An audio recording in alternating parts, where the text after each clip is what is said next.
करूं सप्रेम प्रणाम। अशुभ हरन मंगल करन धनीष्ट देव चंद्र जी। श्री प्राणनाथ निज मूलपति श्री मेराज सुनाम। तेज कुंवरी श्यामा युगल को पल पल करूं प्रणाम। पिया जी को पल पल करूं प्रणाम। प्रथम लागू दो चरण को धनिये न छुड़ायो किन। लाख तले लाले मेरे जीव के जीवन। इन पाम तले पड़ी रहूं। धनी नजर खोलो बातू पलना वालू निर्खु नेत्र। मेरे जीव के यही जीवन। मेरे जीव के ही जीवन।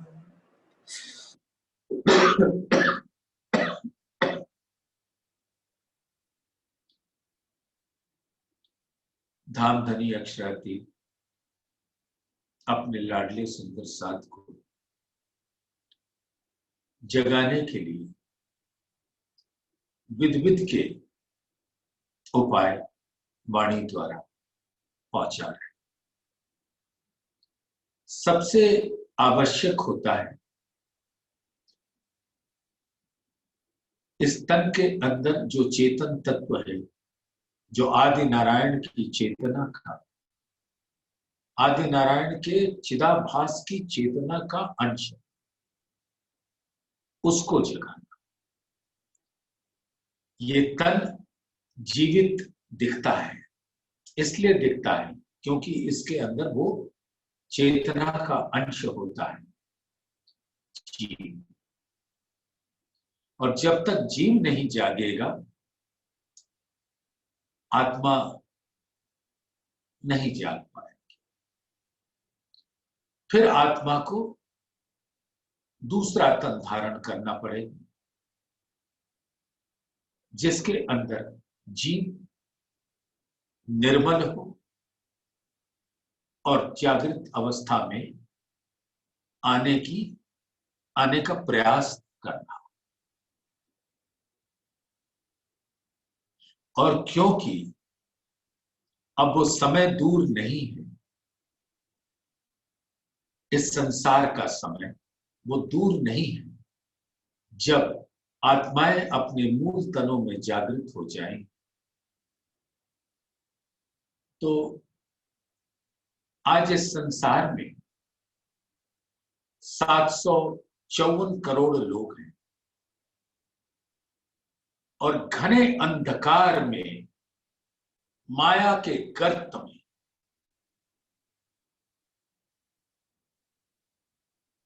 विखमय नींद में डूबे हुए।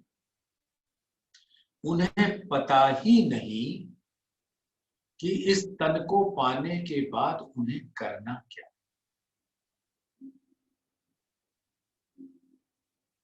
कुछ लोग ऐसे हैं जो जानते तो हैं लेकिन फिर भी खोए रहते, सोए रहते।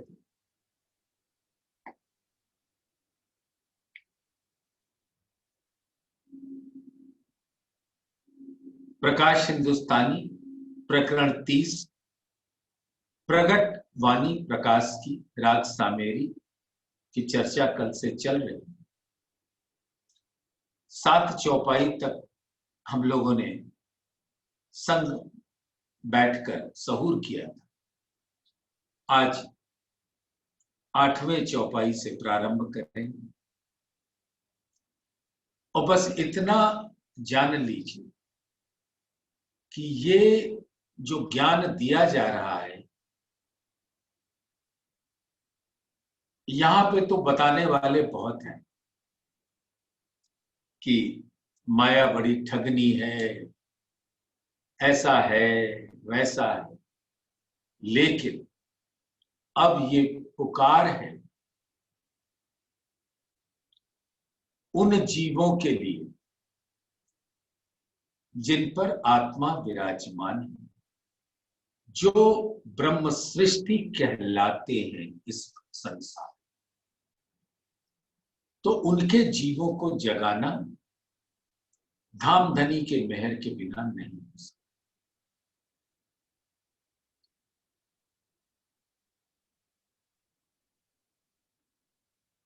ये चौपाई पहले भी बताई जा चुकी है। हक भूखन की क्यों कहूं, रंग नंग जोत सलूक, आत्म उठ खड़ी तब हो वही, पहले जीव होए भूख। पहले जीव को गलना होगा। तो ये पूरा प्रकरण पहले जीव को जगाने का कार्य कर रही है, और धाम धनी पुकार पुकार के उसको जगा रहे हैं कि ऐसे सुंदर अवसर को ना आने दो ए जीव जी। जब हक करे मेहरबानगी, तब इनविद होए हुक्म, एता बल रूह तब करे जब उठाया चाहे कसम। अब धाम धनी 5वें दिन की लीला पूरी हो चुकी। संवत 1748 में जो वाणी नाजिल हुई थी वो हुई। 3 वर्ष तक सुंदर साथ को चितवन की राह पर लाने के लिए श्री इंद्रावती जी जिस तन के अंदर विराजमान थे, वो स्वयं धाम की चितवन में लग गई सुंदर साथ को सिखापन देने के वास्ते कि सूरत एक ही राखिए मूल मिला।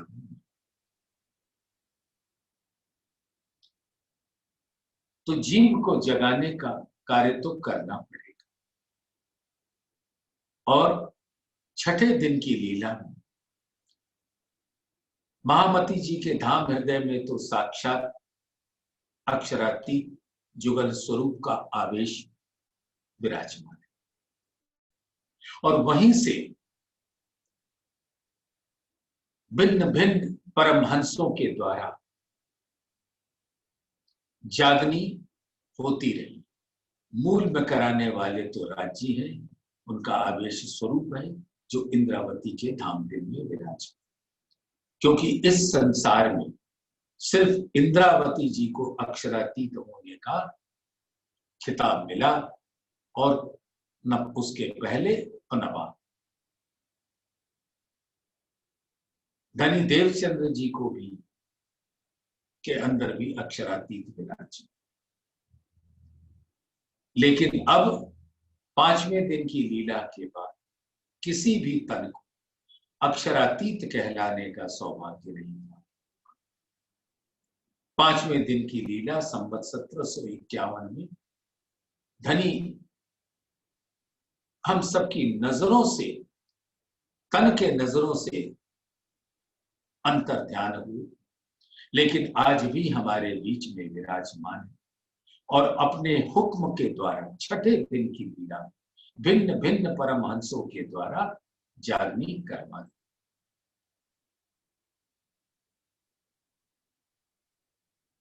तो ये धाम धनी की पुकार है कि ऐसा सुंदर अवसर जीव जी आपको दोबारा नहीं मिलेगा। विचारो, ये तन के अंदर वो चेतन तत्व जीव, और उसको अधिष्ठान बनाकर परम धाम की अंगना परात्म हुक्म का स्वरूप लेकर विराजमान है। परात्म के प्रतिबिंबित स्वरूप, और उस पर परात्म के दिल के नयन की नजर। तो हुक्म और नजर आत्मा का स्वरूप होकर इस तन के अंदर जीव के ऊपर विराजमान है। और क्योंकि आत्मा का सानिध्य मिला, इसलिए धाम धनी की मेहर की लहरें इस तन के अंदर बरसने लगी और जीव को जागृत करने का बीड़ा उठा लिया राज्य के हुक्म ने। अब विचार, ऐसी विषम अवस्था कि जीव जागृत नहीं हुआ और तन शेष हो, पूरा छूट, तो अब आत्मा कहा जाए? तुरंत उसको एक ऐसे तन की तलाश होगी जो धाम धनी करवाएंगे अपनी मेहर से, जिसके अंदर एक जीव होगा जो निर्मल होगा, शुद्ध होगा, पवित्र होगा, या उसने बहुत तपस्या करके प्रयास करके अपने आप को शुद्ध स्थिति में पहुंचाया होगा, रजो और तमो गुण को छोड़ा होगा, सात्विक गुणों को पाया होगा। फिर जब धाम धनी की मेहर, जब आत्मा उस पर बैठेगी और धाम धनी की मेहर होगी, तो तारतम रूपी नूर की बारिश होगी और जीव बहुत जल्दी से जागृत होगा और जागने के पथ पर अग्रसर होगा। लेकिन वो दूसरा जीव, और जिस पहले जीव पे बैठी थी आत्मा, उस जीव को अवसर मिला कि जाग जाओ, लेकिन माया की गहरी नींद, विषय विकारों में डूबा हुआ वो जीव, अपने मन का गुलाम जीव, तन छूट गया और जीव को वहां से निकलना पड़ा। अब उस जीव के ऊपर आत्मा नहीं, तो धाम धनी की मेहर नहीं बरसेगी। अब वो जीव का क्या हाल, 84 लाख योनियों में भटकता रहेगा, भटकता, 84 नरक कुंडों का भोग करता रहेगा, कष्ट ही कष्ट।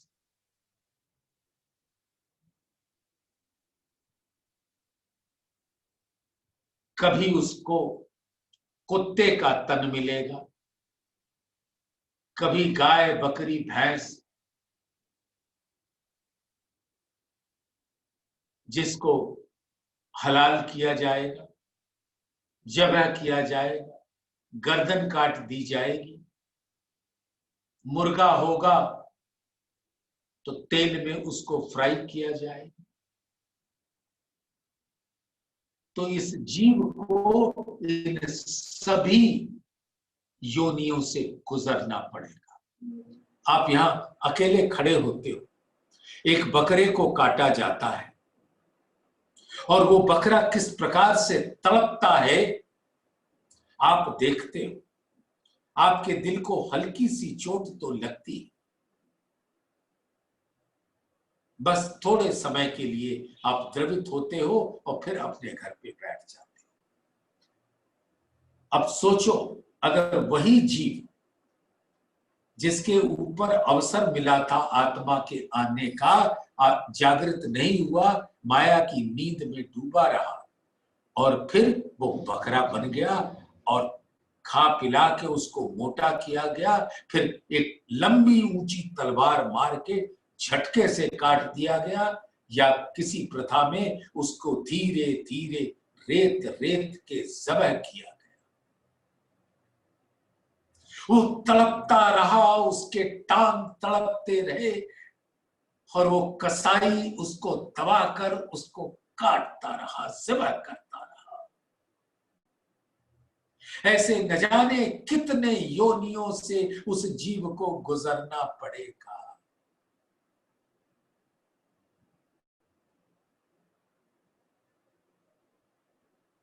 सुंदर साथ, ये सिर्फ इसलिए बताया जा रहा है कि आप तो ज्ञानी हो, प्रबुद्ध हो, हम सब इस बात को जानते, लेकिन न जाने माया की ऐसी गहन निद्रा क्यों हमको पकड़े हुए कि धाम धनी का अवसर पाकर भी हम इस नींद से जागना नहीं चाहते। और पिया जी पुकार पुकार के जगा रहे कि जीव जाग जाओ, क्योंकि मेरी आत्मा को जागना है। विख की तलाई ने विख के ओढ़ना, विख पलंग दिया बिछाए जी, विख का सिरा ने विख का ओछाड़, विख पंखा विख वाय जी। सुंदर साथ, बहुत कठिन अवस्था है।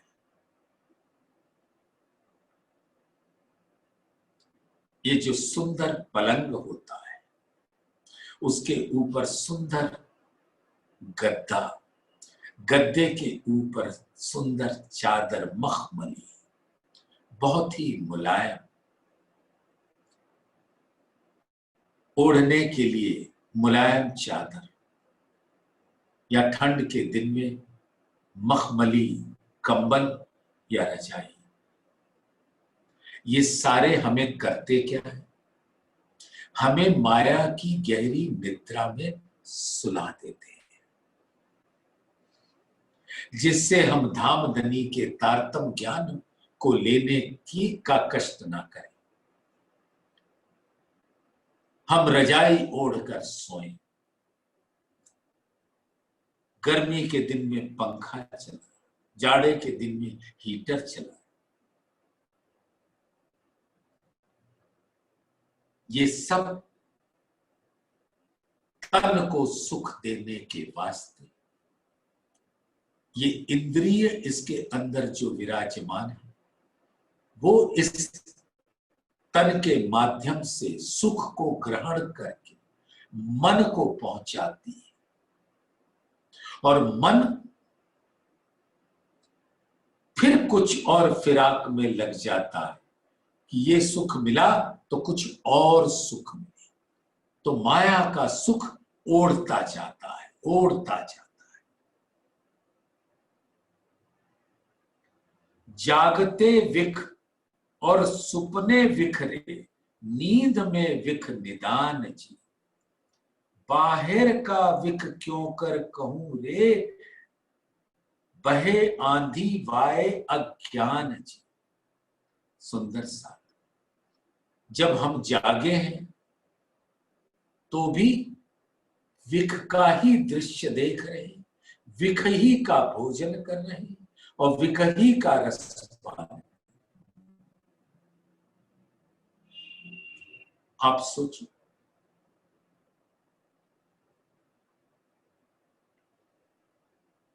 जब हम जागे हुए, तन से जागे, दिल से तो माया का अज्ञान रूपी अंधकार है, सो रही है, दिल सो रहा है, तन जागृत। और जागृत अवस्था में क्या करता है? सिर्फ माया बटोरता है,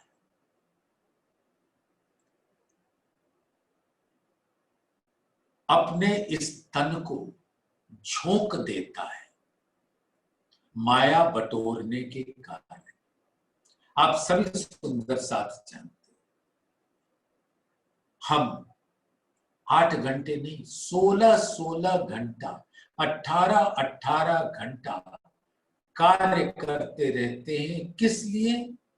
कुछ धन दौलत कमाने के लिए, पद प्रतिष्ठा पाने के लिए,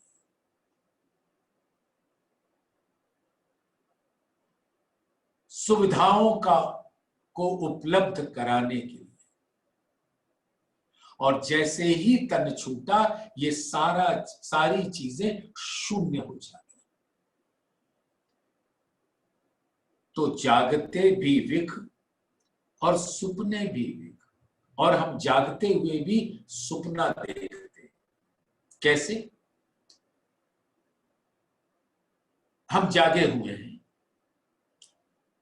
तन के नैन खुले हुए हैं, लेकिन दिल के नैन कुछ सुपना देख रहे हैं कि अगर मैं ऐसा करूं तो ऐसे ऐसे करके हमारे पास इतना बंगला गाड़ी हो जाएगा, इतने नौकर चाकर हो जाएंगे, इतने बाग बगीचे हो जाएंगे, और मैं धनाढ्य सेठ कहलाऊंगा और समाज में मेरी प्रतिष्ठा बढ़ेगी। और अंतोतगत्वा ये सारी चीजें कहां ले जाएंगी? अधोगति को पहुंचाएंगे। तो ऐसे सुपने भी विख के समान है। विख यानी जहर, विष। नींद में विख निदान जी, या माया की पूर्णतया गहरी नींद में डूबे, पूर्ण अज्ञान हमारे दिल के ऊपर छाया हुआ है, विवेक शून्य हो चुका है, और मन एक अंधे बालक की तरह हर चीज पा लेना चाहता है।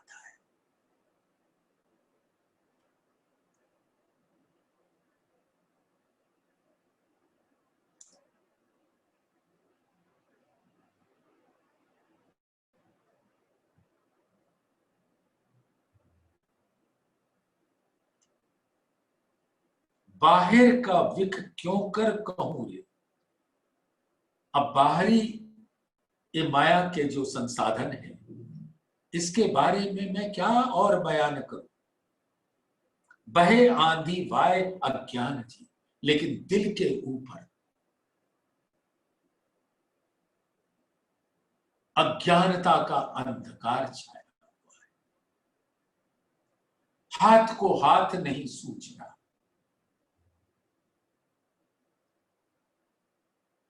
और तारतम्य ज्ञान आ जाने के बाद हमने उसकी तरफ अपने इंद्रियों को मोड़ा ही नहीं। सुंदर साथ, आप तो जानते हो कि इस अंग में ये तन 5 तत्व का है, पंच महाभूत कहलाते हैं, पृथ्वी जल अग्नि वायु आकाश। 5 कर्मेंद्रियां होती हैं, आपको विदित है। 5 ज्ञानेंद्रियां होती हैं, आपको विदित है। और इन 5 ज्ञानेंद्रियों के द्वारा जो पंच तन मात्राएं हैं, उसका रसपान करती है। रूप रस गंध स्पर्श शब्द। रूप का रस कौन पान करता है? नैन। रस जुबान, रूप रस, गंध नासिका, स्पर्श त्वचा, शब्द कान। जैसे हम चले जाते हैं किसी संगीत की महफिल में, बड़े मधुर मधुर तान लोग निकालते, जिसको हम अपने श्रवण अंग से अपने दिल के अंदर ले जाते हैं, लेकिन धाम धनी के एक वचन न हुए। तो अगर इन्हीं इंद्रियों को अगर हमने मोड़ दिया होता धाम धनी की ओर, जैसे माया के ये अस्त्र शस्त्र होते हैं, काम, क्रोध, लोभ, मोह, मद, मत्सर, ईर्ष्या, द्वेष। सुंदर साथ, इन माया के अस्त्रों को अगर हम इसका मुख मोड़ दें धाम धनी की ओर। अब आप पूछेंगे कि क्रोध कैसे धाम धनी की तरफ मुड़े। तो सुंदर साहब, हम क्रोध की अग्नि में जले और इसलिए अपने इस तन की, अपने जीव की, अपने इस जीव के अंतस्करण की भर्त्सना करें, उसको फटकारें, उसके ऊपर चिल्लाएं कि तू क्यों मुझे माया में घसीट रहा है, क्यों नहीं मुझे राज्य के चरणों में ले जाता है। ऐसा क्रोध करना, लोभ माया का नहीं, राज्य के चरणों को अपने दिल में बसाने का लोभ। काम धामधनी के सुंदर स्वरूप को अपने दिल में बसाने का। काम, क्रोध, लोभ, मोह, आसक्ति हो तो धामधनी के चरणों से।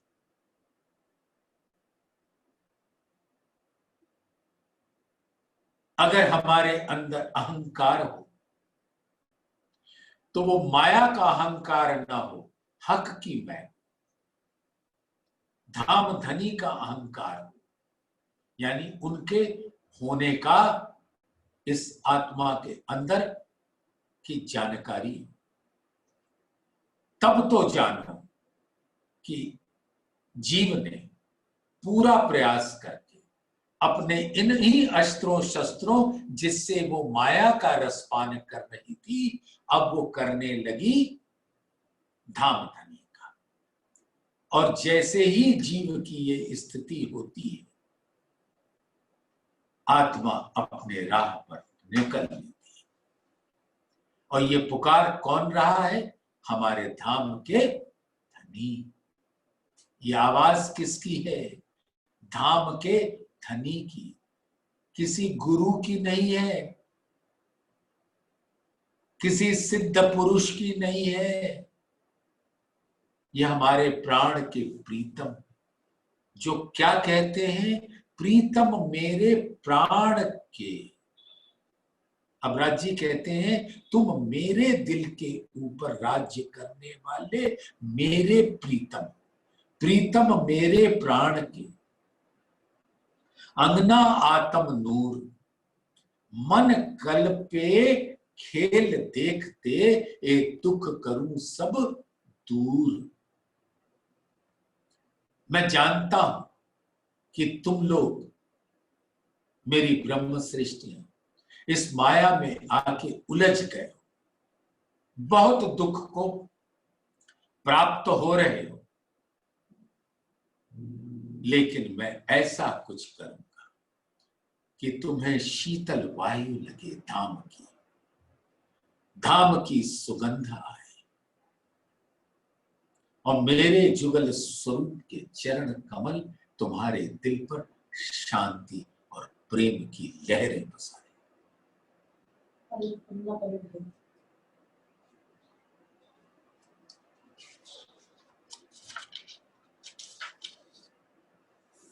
वस्त्र विक के भूखन विक के सकल अंग विक साज जी, ए विख नख सिख जीव को भेद्यो, सो क्यों छूटे बिना श्री राज जी।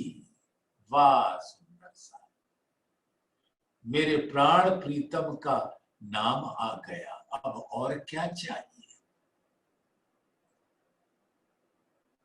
सुंदर सा, जरा विचारो, हम जब मां के गर्भ से निकले थे, कोई वस्त्र पहने थे, कोई आभूषण पहने थे? उसके बाद से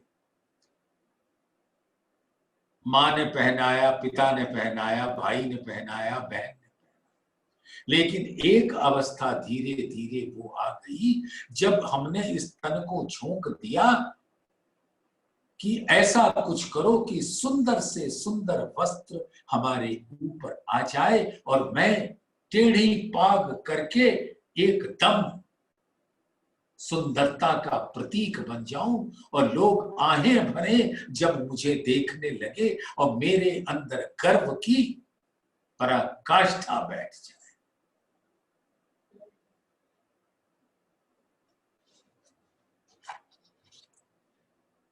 तो वो वस्त्र का मूल्य क्या है? माया। भूखन का मूल्य क्या है? माया। तो ये सब विष के समान है। सकल अंग विकसाच जी, और इसके अंदर जितनी भी इंद्रियां हैं वो विष तुल्य है। ए विख नख सिक जीव को भेद्यो, और ये जहर हमारे इंद्रियों के अंदर, अंगों के अंदर ऐसा फैलता जाता है। सुंदर साथ विचारो, एक बहुत ही सुंदर आम का वृक्ष है, सुंदर फल लगते हैं, सुंदर रंग, सुंदर डालियां, सुंदर फूल पत्ते, सघन छाया के अंदर शुद्ध वायु प्राप्त होती, सब कुछ अच्छा है। अब कोई आया और जड़ के अंदर विष डाल दिया। अब कुछ दिन के बाद क्या होगा? उस विष का जो तना है वो सड़ने लगेगा, डालियां सड़ने लगेंगी, न फल आएगा, न फूल आएगा, न पत्ती आएगा, न सुंदर आम लगेगी। ऐसे ही हमारा ये जीवन है। आया तो बड़े शुद्ध अवस्था में था, लेकिन हमने माया के विष प्यार से डालने का प्रारंभ कर दिया। सुंदर साथ देखो, विचारने योग्य बात है। जब वो पैदा हुआ था तो उसकी पत्नी तो नहीं थी, बाले बच्चे तो नहीं थे, उसने कोई आसक्ति का सामान नहीं पैदा किया था, लेकिन फिर बड़ी मेहनत की, अच्छी पोजीशन पा गया, शादी, पत्नी आ गई और पत्नी अब उस व्यक्ति के ऊपर राज्य करने लगी, क्योंकि उसको माया चाहिए, उसको वस्त्र आभूषण चाहिए और पति को लगा देगी ऐसे ऐसे कार्यों में कि पति अधोगति की ओर जाने लगेगा। या तो बहुत सादे जी तोड़ मेहनत करेगा या भ्रष्टाचार में लिप्त हो जाएगा। क्यों? क्योंकि उसको पत्नी को हीरे का आभूषण पहनाना है, जो साधारण तनख्वाह में तो होता नहीं, तो कुछ गलत काम करे और ऐसे कर करके एक दिन पकड़ा जाएगा और जेल या फांसी की सजा हो जाएगी और वो तन बेकार हो जाएगा और जीव तड़पता ही रह जाएगा कि हम इस अच्छे सुंदर तन को पाए थे, तारतम ज्ञान भी उपलब्ध था, लेकिन मैंने क्या किया? माया के विकारों में डूब गए। अब आपके जीव को जो भोगना पड़ेगा, आप सुंदर साथ बताओ, क्या आपकी पत्नी का जीव उस दुख को भोगेगा? वो उसका साथ नहीं देगा। सबको अपने अपने अंग से सुख या दुख भोगना पड़ता है। तो जीव जी जागो, और ये बिना राज्य के हो सकता नहीं। अनादिकाल से अनंत ब्रह्मांड बनते हैं, मिटते हैं। 84 नरक कुंडों का बयान आता है, 84 लाख योनियों में जीव भटकता रहता है। पशु योनि में, जल के जीव के योनि में, वायु के जीव के योनि में, मानव तन में भटकता ही रहता है। ता कारण पीऊ जी करे रे पुकार, जिन भूलो इन बेर जी।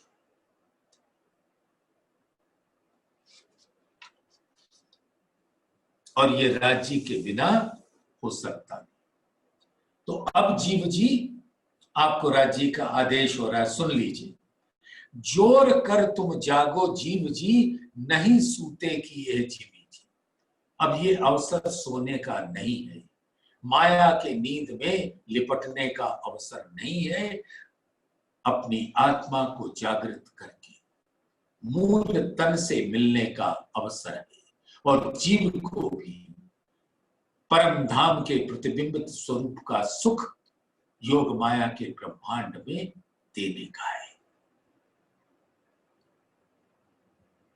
ज्यों ज्यों सोइए त्यों त्यों बाढ़े विख विस्तार, पीछे दुख पावे जीव आदमी जी। और जैसे जैसे हम माया के प्रलोभनों में डूबते जाएंगे, वैसे वैसे ये विख का हमारे अंगों में विस्तार होने लगेगा, और पीछे दुख पावे जीव आदमी जी। तन तो जल के खाक हो जाएगा, और जीव न जाने कितने योनियों में उसको भ्रमण करना पड़ेगा। आप सोचो, ये सिर्फ विचारने योग्य तथ्य है, और जो राज्य ही बता रहे हैं। क्या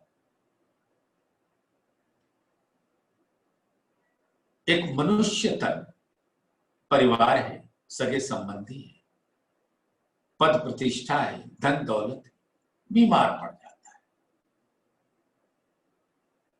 एक बीमारी तो छोड़िए, एक उंगली में एक पिन चुभ जाता है, तो हमारे सभी सगे संबंधी, ओ क्या हो गया, क्या हो गया, और उसका दुख दूर करने के वास्ते कोई कार्य से, कोई वचन से, कोई कैसे उसके सामने खड़ा हो जाए। अब एक बकरे को आप एक फोड़ा कर दीजिए, बेचारा तड़पता रहेगा, कोई उसका कुछ नहीं करेगा।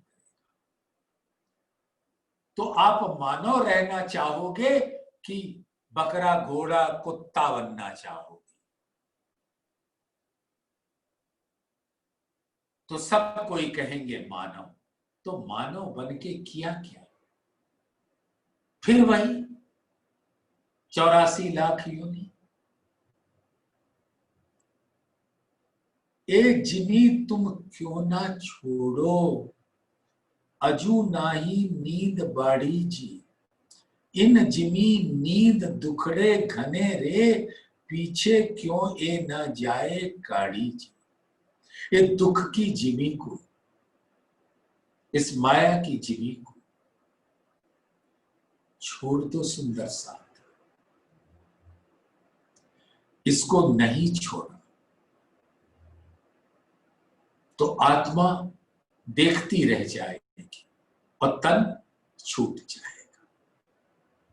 फिर आत्मा को, जो इसी तन के द्वारा जागृत होकर अपने मूल तन के से अरस परस हो सकती थी, वो अवसर खो गया। बहुत देखे दुख अनेक होए सी, ताथे उठो तत्काल जी। बहुत दुख आपने देख लिया, समझ लिया, और अब जागने का अवसर है। एकदम उठ के खड़े हो जाओ तत्काल, उसी क्षण, जैसे ही धामधनी के इन वचनों ने आपके कानों के ऊपर दस्तक दिया। जल के जीव को घर जल में, जो रहे मकड़ी माहे जाल। जैसे जल के जीव होते हैं, मछली है, मगरमच्छ है आदि, वो तो जल में ही रहना चाहेंगे। तो जो माया के जीवड़े हैं वो माया में ही रहना चाहिए। जैसे एक मकड़ी अपने छोटे से जीवन काल में जाल बुनती रहती, उसका घर ही उस जाल में है, और फिर उसी जाल में उलझकर तब उसका समाप्त हो जाता, फिर दूसरा जन्म होता है, फिर मकड़ी बनती है, फिर जाल गूंदती है और फिर उसके अंदर मर जाती है। ये क्या हुआ? क्योंकि कोई जगाने वाला नहीं था। लेकिन अब तो धामधनी आ चुके हैं। ओ ब्रह्म सृष्टियों के जीव, अब तो जागो।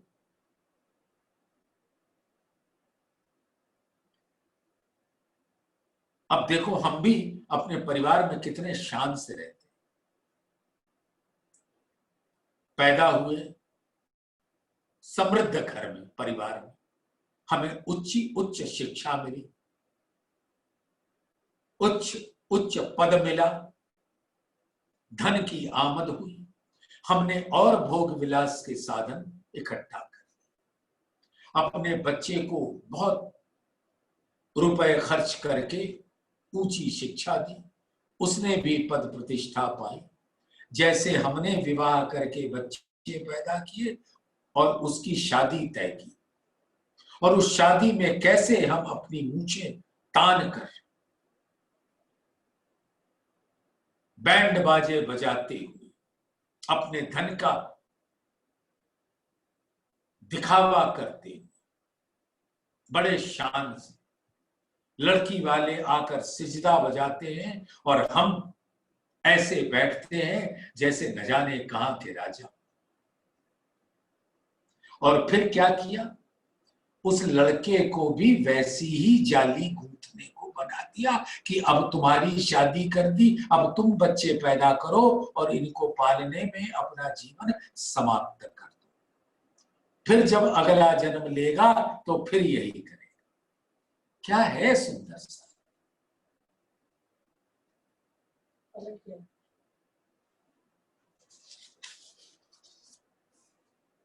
सब कोई जाली गूंथे अपनी, फिर अपनी गूंथी में उलझाए जी, उलझे पीछे कई दुख देखे, दुखे में जीव जाए जी।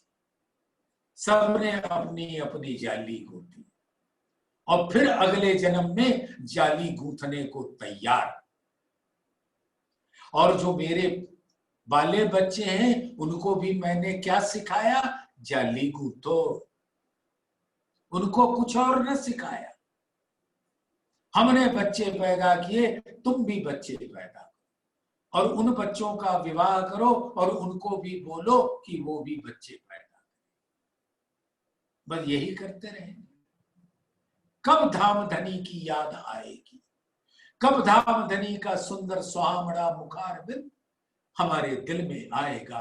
कब उनके चरण कमल का स्पर्श हमारे दिल को अमीरस पिलाएंगे, अमृत। यहां पर तो छिपा हुआ विष है, लगता है अमृत, और हम ये समझकर उसको पी रहे होते हैं जैसे वो अमृत पी रहे होते हैं विष।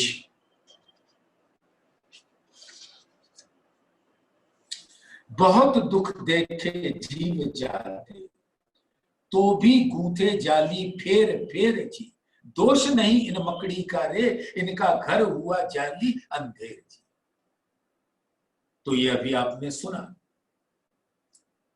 कि ऐसे जीव बहुत सारे दुख के संसार से गुजरते रहते हैं, बस उसके बावजूद ये जानकर जाली मकड़ी का गूंथते रहते हैं। और ये मकड़ी भी बेचारी क्या करे, उसका घर ही इस जल में, इस जाल में। तो ये जीव भी क्या करे, उसका घर भी इस माया के। लेकिन जब धामधनी अपना प्रकाश लेकर आ गए, तब तो उठना होगा। अब ब्रह्म सृष्टियों के जीवों के लिए क्या पुकार है? सुंदर साथ विचारिए।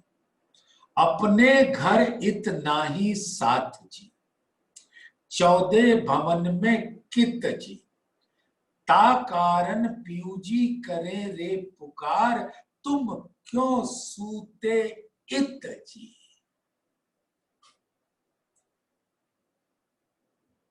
सुंदर साथ जी, ये माया के ब्रह्मांड में अपना घर नहीं, अपना घर इससे परे, बेहद से परे, अक्षरधाम से परे, अर्श अजीम में अपना रंग महल है। इस 14 भवन में कोई ठिकाना नहीं है। इसलिए धाम धनी पीयू जी पुकार पुकार के हमें जगा रहे, तुम क्यों सूते इत जी, तुम माया की नींद में क्यों बेखबर हो, मेरी आवाज क्यों नहीं सुन रहे। धाम में जब तुम एक बार बोलते हो तो मैं 10 बेर तुम्हारा ख्याल करता हूं, और यहां मैं तुम्हें 10 बेर पुकार रहा हूं, तुम एक बार नहीं जगते। ओ दुख के घर सो भी ना छोड़े, तुम याद न करो सुख के घर जी, शास्त्र सबों पे साख देवाई, तुम अजहू न देखो चित धर जी। ये दुख का संसार है, असत जड़ दुख की दुनिया। हमने बहुत सारे उदाहरण सुने, अखबारों में पढ़ा, वो वर्णन मैं करना नहीं चाहूंगा, लेकिन आप जानते हो कि एक पुत्र या पुत्री पैदा होती, हम बड़े नगाड़े बजाते हैं, खुश हो, लेकिन एक दिन ऐसा आता है, आ सकता है कि ये पुत्र पुत्री ही हमारे दुख का कारण बन जाए। इसके आगे मैं कुछ बोलूंगा नहीं, हम स्वयं समझने में सामर्थ्य रखते हैं, समझने का सामर्थ्य रखते हैं। बेहद सुख पार, बेहद घर, बेहद पार श्री राज्य, अक्षरातीत सुख अखंड देवे को, मैं जगाऊं तुम्हारे काज जी।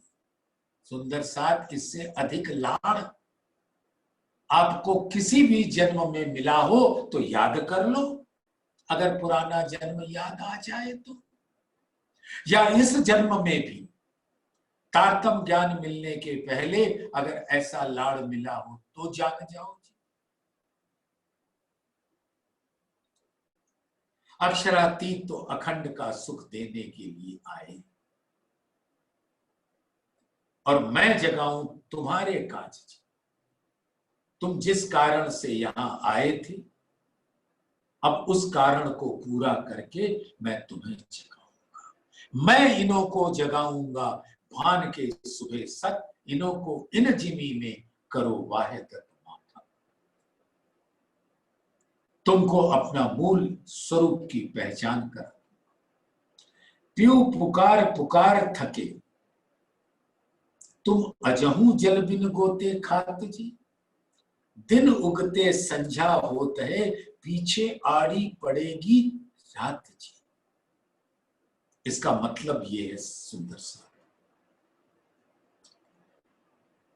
बालक पैदा हुआ, शिशु अवस्था, बाल्यावस्था, किशोर अवस्था और युवा, फिर ऐसे ही अधेड़ हुई, फिर वृद्ध हुए, फिर तन जर्जर हो गया और तन छूट गया, और फिर जीव चक्कर में पड़ गया, आवागमन किया, इस भवसागर से निकल ही न पाया। तो ये जो रात, संध्या, सुबह, जरा समझ ले एक बार सुंदर साथ। रात्रि का गहनतम अंधकार अज्ञान का होता है और उसके अंदर पूर्णमासी का चांद कभी निकलता है। शीतल मध्यम मध्यम प्रकाश लाता है।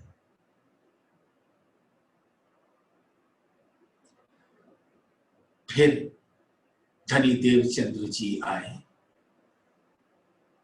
चांद के रूप में, तारतम ज्ञान का प्रकाश लाए। एक उम्मीद बंध गई ब्रह्म सृष्टियों को कि अब हम जागेंगे। रात्रि बीतेगी, अज्ञान का अंधकार छटेगा, फिर धाम धनी, रास, प्रकाश, खट ऋतु, कलश, सनंद ले आए और सुबह का उजाला दिखने लगा, लेकिन अभी रोशनी नहीं हुई। मानो सुबह के 6 बजे। उजाला सा तो हो गया, लेकिन अभी सूरज की रोशनी निकली नहीं। फिर किरंतन आया, खुलासा आया। फिर उसके बाद खिलवत, परिक्रमा सागर सिंगार, सिंधी मार्फत सागर कयामत नामा प्रकट हुआ। और इस वाणी के द्वारा दोपहर का सूरज अपने अनंत प्रकाश, लेकिन उसमें दाहकता नहीं, शीतलता है। दाहकता तो उनके लिए है जो माया के जीवन है। वो इस वाणी को सुनते हैं तो घबरा उठते, लेकिन जो सुंदर साथ होता है, जिसके अंदर धाम का अंकुर होता है, उसको तो उसका रस पान होता है। तो 5वें दिन की लीला, चौथे दिन की लीला रात में, 5वें दिन की लीला एक संध्या समय, और छठे दिन की लीला नहीं, 5वें दिन की लीला वो उगता प्रकाश है, और छठे भोर, और छठे दिन की लीला जो 5वें दिन के लीला में दोपहर का सूरज प्राणनाथ के स्वरूप में उगा, उसको छठे दिन की लीला में उस प्रकाश को फैलाने लगे। अब संध्या का अवसर आने वाला है, फिर रात्रि आ जाएगी, फिर कोई पुकारने वाला नहीं मिलेगा। पीऊ पुकार पुकार थके तुम अजहू जल बिन गोते खात जी, दिन उगते संध्या होते पीछे आड़ी पड़ेगी रात जी। अब संध्या हो रहा है, रात्रि आ जाएगी। रात पड़ी तब कोई न जागे, पीछे कोई न करे पुकार जी, निसाएं नींद जोर बाढ़ेगी, पीछे बढ़ेगा विख विस्तार जी। संध्या लगे धनी रहसी साथ कारण, दोपहर के सूरज के बाद 3 वर्ष तक, जब वो वाणी उतर गई, नाजिल हो गई, तो 3 वर्ष तक श्री इंद्रावती जी सुंदर साथ को सिखापन देने के वास्ते कि चितवन के अलावे दूसरा विकल्प नहीं है, वाणी मंथन और चितवन। तो वाणी का रसपान, तो वाणी उतरती गई, श्री जी साहेब जी मेहरबान सबको वो सुनाते गए। सबने उस रस का पान किया। और फिर धामधनी ने यही बताया कि जो तुमने वाणी सुनी उसको मंथन करके अपनी सुरता मूल मिलावे में लगाओ और उनको सिखापन देने के वास्ते स्वयं ही चितवन में लग गए। जबकि धामधनी जुगल स्वरूप तो उनके दिल में विराजे थे, उनको तो हर घड़ी हर पल वो मूल मिलावा खिलवत खाना अपने दिल में दिखता। लेकिन सुंदर साथ को तो सिखापन देना, तो वो भी चितवन की मुद्रा में बैठ जाते। लेकिन 1751 संवत आ गया और धामधनी को जितना हुक्म होना था कि इस तन से अब लीला नहीं होगी, लेकिन मैं तुम्हारे दिल के ही अंदर बैठकर अपने हुक्म से और सुंदर साथ के दिलों में अपने हुक्म का वृक्ष गाड़ जागनी कराऊंगा।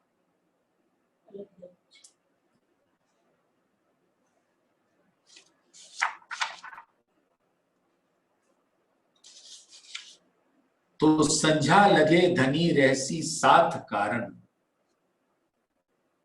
तुम अजहू ना नींद निवारो जी। सायंकाल तक धामधनी हमारे बीच में रहे, फिर अंतर ध्यान की मुद्रा में आ गए, चितवन की मुद्रा में आ गए। हम सबको हुक्म हुआ कि चितवन की राह अपना, और फिर संध्या के बाद तो रात्रि आएगी। लेकिन उस रात्रि के गहन अंधकार में, अज्ञान के गहन अंधकार में भिन्न भिन्न परमहंस धामधनी का तारतम का मशाल लेकर, धामधनी का हुक्म लेकर सुंदर साथ को जगाते हैं। जैसे रात्रि में पूनम की चांदनी की शीतल प्रकाश फैला रहे हैं और अब तो पहचानो पियो सुख लीजिए तुम अपना आप वार डालीजिए। तो इस प्रकार से तुम अपने यहां के अस्तित्व को, मैं खुदी को डालकर धामधनी के चरण पकड़ लो, जो तुम्हारा अपना खजाना है। पुकार करते रात पड़ी पियू रात न रहसी निर्धार जी।